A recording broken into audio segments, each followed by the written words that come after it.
আসসালামু আলাইকুম, আমি মোহাম্মদ সোহাগ। চলে আসলাম আপনাদের মাঝে আরও একটি ছোট্ট ভিডিও নিয়ে। তো আজকে ভিডিওটা তাদের জন্য যারা আমাকে পেজে মেসেজ দিয়ে থাকেন এবং কি হোয়াটসঅ্যাপে মেসেজ দিয়ে থাকেন পাঠায় ফুড অ্যাকাউন্ট ক্রিয়েট করতে কি কি ডকুমেন্টস লাগে এই সমস্ত কোশ্চেন করেন। আজকে ভিডিওটা তাদের জন্য। আমি এই ভিডিওতে আপনাদেরকে সম্পূর্ণ তথ্য দেওয়ার চেষ্টা করব যে পাঠায় ফুড অ্যাকাউন্ট করতে কি কি ডকুমেন্টস লাগে। ফার্স্ট অফ অল পাঠায় আপনার জয়েন হওয়ার জন্য 18 বছরের বেশি বয়স হতে হবে, আপনার ন্যাশনাল আইডি কার্ড হতে হবে।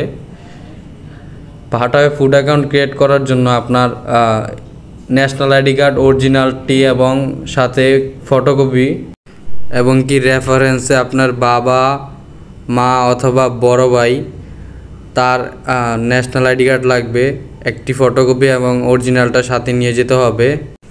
সাথে একটি সিভি লাগবে এবং একটি কারেন্ট বিলের কাগজ লাগবে, ফটোকপি করে নিয়ে যাবেন। আর একটি বিকাশ অ্যাকাউন্ট ক্রিয়েট করা সিম নিয়ে যাবেন সাথে। এই সমস্ত ডকুমেন্টস নিয়ে আমার স্ক্রিনে দেওয়া ঠিকানাতে সকাল 10টার ভিতরে উপস্থিত থাকবেন। আপনার সমস্ত কাগজপত্র যাচাই করে আমাদের অফিসের স্যাররা আপনাকে ট্রেনিং করিয়ে তারপর অ্যাকাউন্ট ক্রিয়েট করে দিবে যে পাঠায় কিভাবে কাজ করতে হয়। স্ক্রিনে আমি 3টি ঠিকানা দিয়ে দিছি। আপনি যে কোনো একটা ঠিকানাতে গিয়ে আপনার কাছাকাছি এরিয়াতে আপনি অ্যাকাউন্টটি ক্রিয়েট করে আসতে পারেন এবং আপনার পরিচিত যদি কেউ থাকে পাঠাও ফুডম্যান, তার থেকে তার রেফারটা নিতে পারেন। চাইলে রেফার নিলে আপনাকে কিছু টাস্ক দিবে, ওইটা পূরণ করলে আপনি বোনাস পাবেন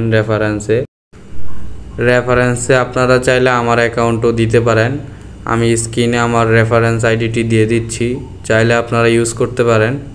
তো আপনাদের সাথে কথা বলতে বলতে আমি ডেলিভারিটি নিয়ে চলে আসছি কাস্টমারের লোকেশনে। তো দেখা হবে পরবর্তী একটি ভিডিওতে। আল্লাহ হাফেজ, টাটা।